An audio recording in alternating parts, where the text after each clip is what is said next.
Recording ಮಾಡ್ಬಿಡ್ತಿದ್ನು ಮಾಡ್ಬಿಡಿ sir. ಆಮೇಲೆ ಇದೇನು ಗಿಡಗಳು ಅಂಥದ್ದೇನು ಬುಡ ದಪ್ಪದಿರಲ್ಲ, ಗೊತ್ತಾಯ್ತು. ಸುಮ್ಮನೆ JCB ಹಿಂಗಂದ್ರೆ ಓಟ್ಬಿಡ್ತದೆ ನೋಡಿತರ, ಇಲ್ಲೇ ನೋಡ್ತಿರಲ್ಲ, ಗೊತ್ತಾಯ್ತು.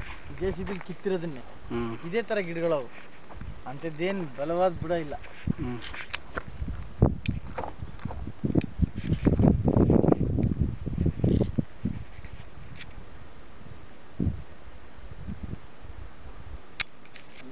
ಕೆಳಗಡೆ ಬಂದು ಒಂದು 15ರಿಂದ 17 ಎಕರೆ ಬರ್ತದೆ, ಇನ್ನೆಲ್ಲ ಕೆಳಗಡೆ ಜಮೀನು.